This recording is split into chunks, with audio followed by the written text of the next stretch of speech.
तो क्या कारण है कि जब किसान आंदोलन हो रहा था और सारे सिख समाज के लोग किसान आंदोलन में दिल्ली के सिंगू, टिकरी, गाजीपुर बॉर्डर पे जो धरना दे रहे थे, उनको खालिस्तानी कहा गया। अब आप हॉस्पिटल में भर्ती हो जाएँ और आपको अगर जो ब्लड की ज़रूरत हो और आपकी जान जाने वाली हो, तो उस समय आप ये देखेंगे कि ये हिंदू का खून है कि मुसलमान का खून है। लेकिन आज का दौर है, नरेंद्र मोदी जी का दौर है, जहाँ पर विपक्ष को एक आतंकवादी की नज़र से देखा जा रहा है। लिखा परदेश किस्मत में वतन को याद क्या करना, और जिस देश का बेदर्द हाकिम हो वहाँ फरियाद क्या करना। क्या कारण है कि 10 जो लोग हैं, जो 10 घर हैं, वो पूरे देश को चला रहे हैं और 90% लोग उसके पीछे हैं। नमस्कार, द न्यूज़ 15 देख रहे हैं आप। मैं हूं आपके साथ तनुज दीक्षित। राहुल गांधी जी का अमेरिका वाला बयान जो सिखों को लेकर आया था, उसके बाद भारत में कहीं ना कहीं बवाल मचा।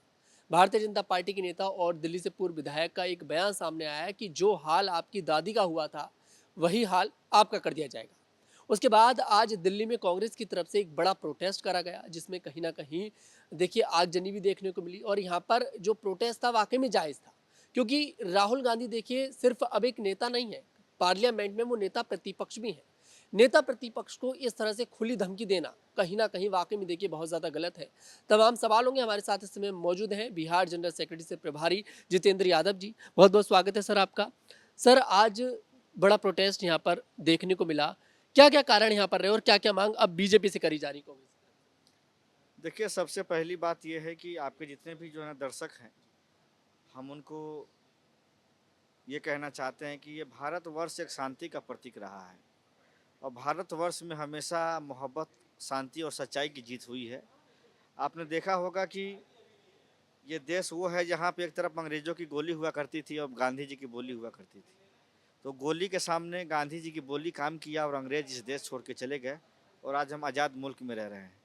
आज़ादी के बाद इस देश के पहला प्रधानमंत्री कोई हुआ तो उनका नाम था पंडित जवाहरलाल नेहरू। उस परिवार के एक सदस्य हैं राहुल गांधी, और उनके पिताजी स्वर्गीय राजीव गांधी जी की हत्या कर दी गई। उनकी दादी इंदिरा जी को भी मार दिया गया। अब उनके ऊपर जानलेवा हमला हो सकता है, जो बीजेपी के नेता लोग धमकी दे रहे हैं। और एक नवनीत सिंह बिट्टू हैं, उन्होंने राहुल जी को आतंकवादी तक कहा है। क्या इस देश में जो विपक्ष है और सरकार की जो आवाज़ को ये कहना चाहता है कि अगर आप गलत करते हैं तो उसका विरोध कर रहा है, तो वो क्या आतंकवादी हो जाएगा? मैं ये बताना चाहता हूँ, जो सिख समाज से लोग आते हैं, जहाँ तक मैंने पढ़ा है कि गुरु नानक देव जी महाराज के दरबार में कोई भी खाली नहीं लौटता था।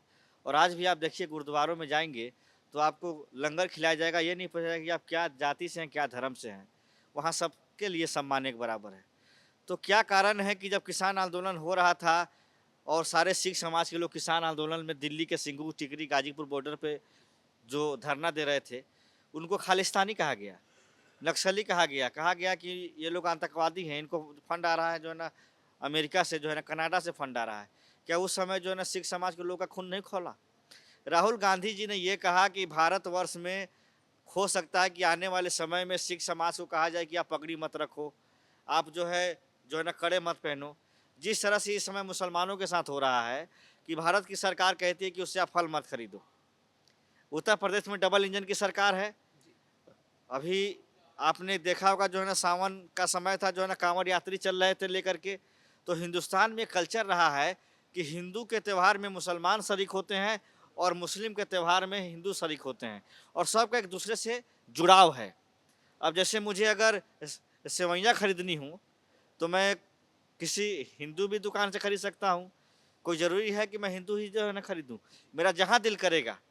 अब आप हॉस्पिटल में भर्ती हो जाएँ और आपको अगर जो ब्लड की ज़रूरत हो और आपकी जान जाने वाली हो, तो उस समय आप ये देखेंगे कि ये हिंदू का खून है कि मुसलमान का खून है, कि आपको जान बचाना पहले है ना।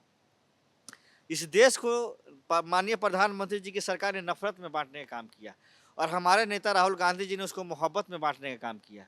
तो एक तरफ नफरत है और एक तरफ मोहब्बत है, और हम ये कहना चाहते हैं कि नफरत जो होती है ना, वो महलों में भी आपको सुकून नहीं देगा, और मोहब्बत जो है ना, जो झोपड़ी में भी अगर आप नमक रोटी खा के सो जाएंगे तो बहुत अच्छी नींद आती है।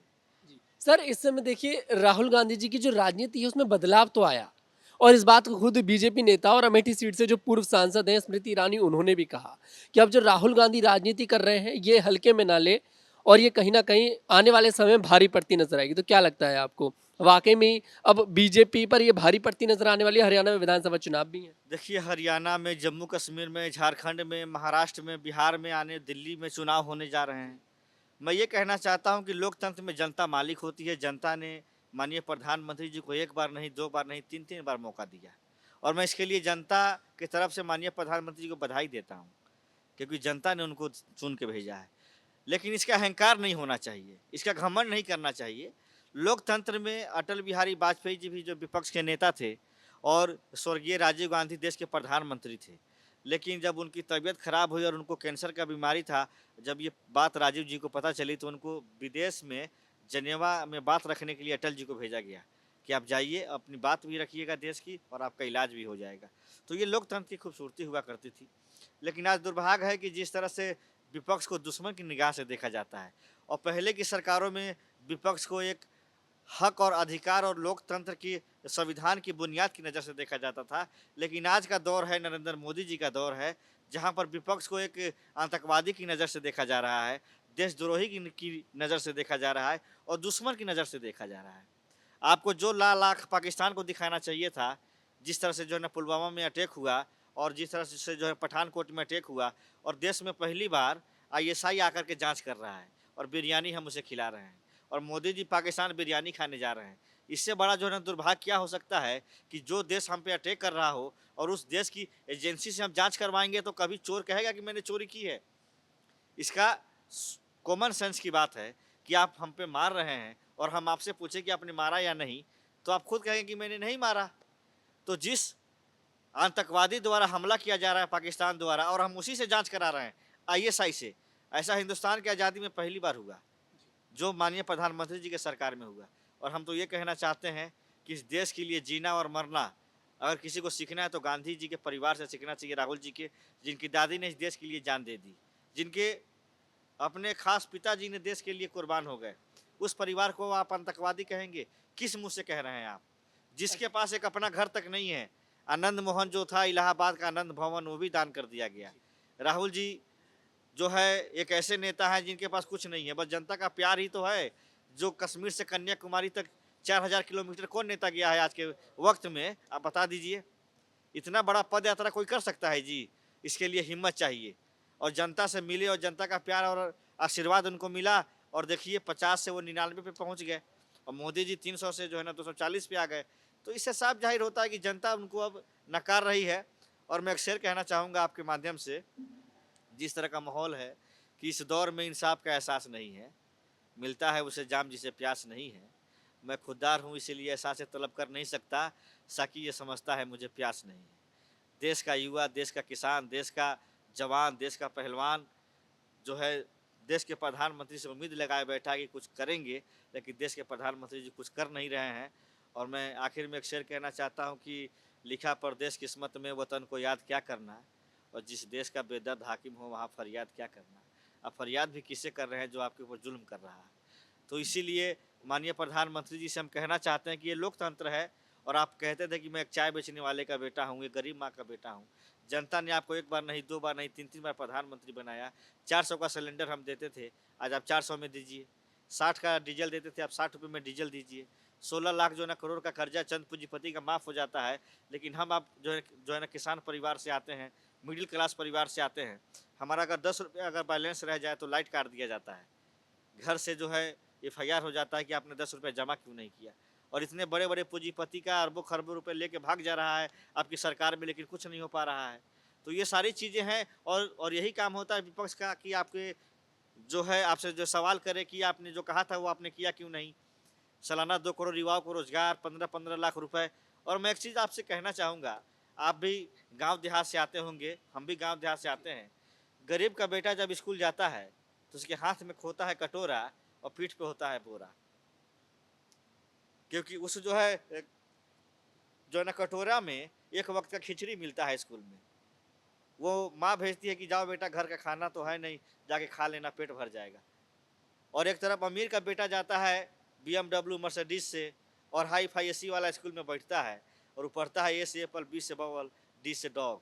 अच्छा और एक तरफ जी। गरीब का बेटा जब स्कूल जाता है तो मास्टर जी उसे क्या पढ़ाते हैं कि बेटा पढ़िए क से कबूतर, ख से खरहा, ग से गधा। तो आज भी हम 70 साल का 78वां अमृत महोत्सव मना रहे हैं देश की आज़ादी का, लेकिन आज भी हमारे देश में शिक्षा का क्या हाल है। और जिस हिसाब से नरेंद्र मोदी जी की सरकार ने शिक्षा पे 18% जीएसटी लगा दिया, अडानी का टमाटर बिकता है 100 रुपये किलो और किसान का टमाटर बिकता है 10 रुपये किलो। ऐसा क्यों हो रहा है? एक देश में एक संविधान, एक राज है, तो सबको एक बराबर अधिकार भी मिलना चाहिए। यही बात अगर हम मोदी जी से कहते हैं तो वो हमें आतंकवादी, नक्सली कहते हैं। अगर सच बोलना इस देश में अपराध है तो ये अपराध मैं कहना चाहूँगा आपके माध्यम से कि मैं अपराध बार-बार करना चाहता हूँ और आप मुझे बार-बार जेल भेजिए और मुझे बार-बार आप अपराधी बनाइए। अच्छा सर यहाँ पर जो लोकसभा चुनाव से जब से देखा गया राहुल गांधी जी ने एक मुद्दा बनाया और वह मुद्दा था जातीय जनगणना का और अभी तक वो मुद्दा चल रहा है और बीजेपी भी कहीं ना कहीं देखिए घबरा जरूर रही है जातीय जनगणना कराने से। तो इस ये बात समझ में नहीं आ पा रही कि आखिरकार राहुल गांधी जातीय जनगणना क्यों कराना चाहते हैं और बीजेपी जातीय जनगणना क्यों नहीं करा रही है। देखिए, जातीय जनगणना एक देश का एक सरा है। जैसे ये मेरा हाथ है टूट गया, तो ये कितना टूटा इसके लिए एक सरा चाहिए और उसमें पता चला कि हाँ कितने इंच हड्डी ऊपर नीचे हुई है, उसी हिसाब से डॉक्टर उसको बैंडेड करेगा या उसका ऑपरेशन करेगा। ये जातीय जनगणना का मतलब ये है कि जो जनरल कास्ट में गरीब लोग हैं, जो आज भी बेचारे गरीबी से ऊपर नहीं उठ पाए हैं, या दलित समाज में कुछ गरीब लोग हैं जो उठ नहीं पाए हैं, ओबीसी, एससी, एसटी, माइनॉरिटी, यानी हिंदुस्तान में जिसकी जितनी पॉपुलेशन है उसको उस हिसाब से अधिकार भी मिलना चाहिए। क्या कारण है कि 10 जो लोग हैं, जो 10 घर हैं, वो पूरे देश को चला रहे हैं और 90% लोग उसके पीछे-पीछे हैं। क्या आप नहीं जो है ना जियो का जो है ना टावर खड़ा कर सकते हैं? क्या आप नहीं एयरपोर्ट ले सकते हैं? क्या कारण है कि इस देश के चंद पूंजीपति इस देश में राज कर रहे हैं और 90% लोग उनके जो पीछे जो है ना कटोरा लिए जो जो खड़े हैं? एक एक समय था जब रिचार्ज पे 1 रुपया बढ़ता था तो पूरे देश में हल्ला होता था। यही स्मृति ईरानी जी रोड पे आके प्रदर्शन करती थी कि 10 रुपया रेट बढ़ गया गैस का और आज 200 का जो है ना रिचार्ज एक बैग 300 का हो गया, लेकिन देश में उफ़ तक नहीं मीडिया बोल रही है। मैं इस देश के मीडिया से कहना चाहता हूं कि लोकतंत्र का एक आप स्तंभ हैं। अपनी गरिबान में झांक के देखिए कि आने वाला जो है, जो भविष्य है, वो आपके लिए क्या है। यूट्यूबर जो हैं हमारे देश के, उनका व्यूज़ मैं देखता हूँ मिलियंस में जाते हैं और बड़े जो है ना चैनल है, मैं नाम नहीं लेना चाहूँगा, उनके व्यूज़ 200-300 भी नहीं आते हैं। क्या कारण है? जनता ने नकार दिया, टेलीविज़न छोड़ के मोबाइल पे आ गई। तो यही दौर जो है हमेशा बदलता रहा है और दौर बदलता रहेगा। और बहादुर शाह जफ़र मुगलिया सल्तनत के आखिरी बादशाह थे।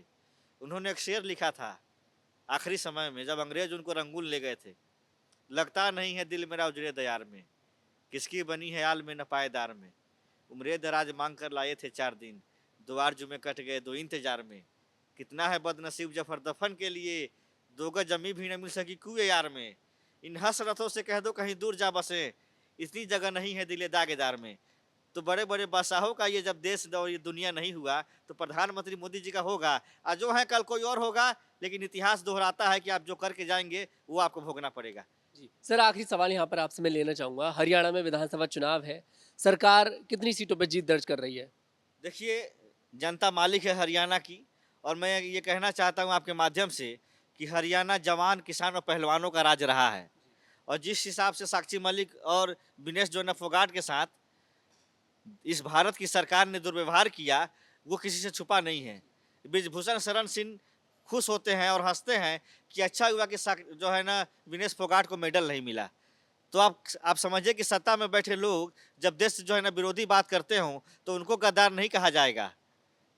जो बेटियां गोल्ड मेडल जीत के लाई और देश का नाम रोशन किया और उसका एफआईआर तक नहीं लिया गया पार्लियामेंट के थाने में और जंतर मंतर पर एक तरफ पार्लियामेंट का उद्घाटन हो रहा था और एक तरफ साक्षी मालिक और जो है ना विनेश जो है ना को रोड पे घसीट के मारा जा रहा था। उस समय देश की जो है ना बेटियों का इज्जत आदमी की बात नहीं हो रही है। मैं माननीय राष्ट्रपति जो है ना महोदया से कहना चाहूँगा आपके माध्यम से कि आप भी एक महिला हैं। मणिपुर में जिस तरह से महिलाओं को नंगा करके घुमाया गया और जिस तरह से वहाँ 1 साल से दंगा अभी तक रुकने का नाम नहीं ले रहा है और वहाँ के मुख्यमंत्री तक जो है ना सुरक्षित नहीं है, गवर्नर हाउस जो है ना सुरक्षित नहीं है, हमारी वहाँ जो आर्मी गई है उन पे भी हमला हो रहा है, तो इस पे सरकार कब एक्शन लेगी? इस देश की महिलाओं और जवान और पहलवान जो है हरियाणा में स्पेशल इसका जो है ना बहुत अच्छा बोलबाला है और हमारी सरकार आएगी तो हम इस पे बेहतर काम करेंगे और जिस तरह से हरियाणा के लोगों को दिल्ली नहीं आने दिया गया किसान आंदोलन में, अब हरियाणा के लोग भी चाहते हैं कि अब हरियाणा में बीजेपी को नहीं आने देंगे। अच्छा, भूपेंद्र सिंह हुड्डा को ही मुख्यमंत्री बनाया जाएगा या फिर कोई नया चेहरा इस बार आएगा? देखिए, अभी जो है ना चुनाव का समय है, अभी हम इस पे नहीं कह सकते हैं। ये पार्टी आला कमान जो है ना डिसाइड करेगी कि मुख्यमंत्री कौन होंगे, इस पे हम कुछ नहीं कहना चाहते हैं। ऐसे में तमाम सवालों के सवाल हमारे यहाँ पर जितेंद्र यादव जी ने हमें यहाँ पर दिए हैं। अब ऐसे में देखना ये दिलचस्प होगा, जो प्रोटेस्ट आज कांग्रेस की तरफ से देखिए यहाँ पर बड़ा प्रोटेस्ट यहाँ पर करा गया, इसका बीजेपी पर क्या असर पड़ेगा, क्योंकि यहाँ पर बड़ी मांगे यहाँ पर करी जा रही हैं। क्योंकि देखिए बयान वाकई में कहीं ना कहीं जो सिखों को लेकर दिया गया है उस पर गुस्सा जायज़ है, लेकिन जब राहुल गांधी को लेकर इस तरह की बात अगर बीजेपी के नेता ही ये वाली बात बोलेंगे कि जो हाल आपकी दादी का हुआ, जो हाल आपके पिता का हुआ, वही हाल आपका करा जाएगा, मतलब ये बयान एक नेता के लिए नहीं दिया जा रहा, ये हमारे नेता प्रतिपक्ष के लिए दिया जा रहा है जो संसद में तमाम मुद्दों को उठाता है। तो कहीं ना कहीं देखिए वाकई में ये गलत है। अब ऐसे में देखते हैं कि आखिरकार बीजेपी की तरफ से पर क्या कड़ा एक्शन होता नजर आएगा।